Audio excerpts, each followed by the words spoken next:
Francis Pilon, je suis président de Jibe Multimédia.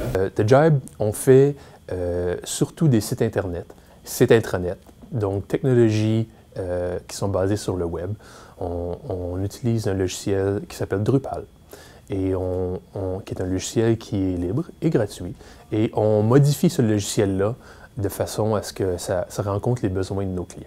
Et puis, c'est un logiciel qui permet la création et l'élaboration de la technologie sur plusieurs années. Donc, une implémentation initiale et selon les besoins de nos clients, on peut ajouter des sections, des modules ou des fonctionnalités à mesure que leurs besoins changent.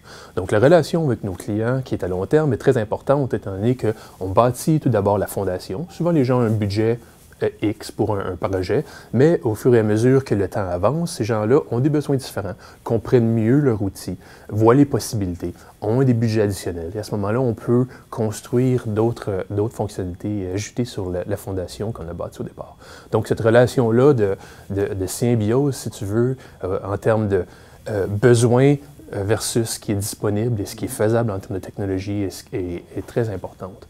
Et non seulement l'habilité de joindre ces deux choses-là, mais aussi de proposer des solutions qui, des fois, ne sont pas nécessairement évidentes aux gens qui ont un background qui sont un petit peu moins techniques. Pour la création de Jibe, est-ce que vous aviez créé un plan d'affaires? Pas dans le sens traditionnel du plan d'affaires. On avait une vision. Donc, les partenaires avec lesquels j'ai commencé de Jibe étaient des collègues de travail pour une boîte pour laquelle on travaillait avant. Et on s'est aperçu, en travaillant sur cette boîte-là, qu'il y avait certaines opportunités qui n'étaient pas prises et qui nous plaisaient. Et on a vu ça et on a décidé de construire la boîte sur ces opportunités-là. Donc, on a fait ça pour la première année. Maintenant, on a eu la chance de rencontrer un coach d'affaires, peut-être, je dirais, à peu près un an après avoir commencé notre entreprise. Et si j'avais un conseil à donner aux jeunes entrepreneurs, c'est trouvez-vous un coach d'affaires. Ce que ça nous a permis de faire, c'est de trouver la voie de Jibe. Bon, ben, on est trois individus qui sont propriétaires de ça. The Jibe, c'est une entité, c'est comme bon, non seulement c'est une personne légale, mais elle a aussi sa voix de par les projets qui sont associés avec The Jibe, les gens qui la composent. Et donc, de rencontrer un coach d'affaires, ça nous a permis de cibler et de bien identifier quelle était cette voie-là et quelles étaient les aspirations de la compagnie. Donc, personnellement, j'ai des aspirations, et puis mes partenaires d'affaires aussi, mais en tant que compagnie, comment on peut mettre ensemble nos forces et aspirations afin d'aller de l'avant. Donc, on a notre approche maintenant, c'est une approche plus ou moins trimestrielle.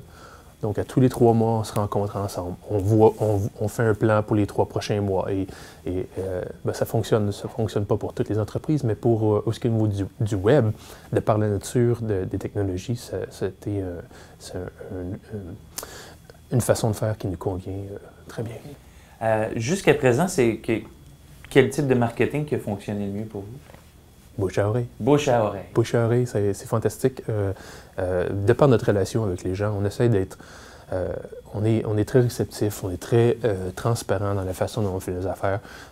Si on fait des erreurs, ben, on fait des erreurs. Puis les gens avec qui travaillent le sont. On essaie de leur donner ce qui est le plus juste en termes de ce qu'on peut leur offrir. Si on fait une erreur, ben, ils ont peut-être des technologies qu'on peut leur donner gratuitement. C'est bon. Si on fait de bons coups, ben, tout le monde, c'est le plaisir de travailler à long terme avec les gens. C'est cette relation-là qui est constructive. Il y a des groupes de gens d'affaires. Est-ce que vous diriez que c'est important de faire partie de ces groupes-là pour une petite entreprise? Oui. Mais il faut faire attention. Quand tu as ta propre entreprise et puis que tu fais ça d'une façon sérieuse, ça risque de demander beaucoup de temps. Et quand j'ai commencé mon entreprise, je passais beaucoup de temps dans des cercles de réseautage. Et puis je me suis rendu compte que le faire fréquemment et le faire sans vraiment penser à qui exactement on va parler ou avoir une approche stratégique par rapport à ça, c'est un peu une perte de temps. Donc, il faut trouver des réseaux qui sont il faut que ce soit plaisant. Il ne faut pas y aller juste parce que ce soit une tâche. Et deux, parce qu'on peut rencontrer des gens qui, d'une façon à court, moyen ou long terme, peuvent bénéficier d'une synergie avec le travail ou les services qu'on peut leur offrir. Donc, oui, il faut choisir.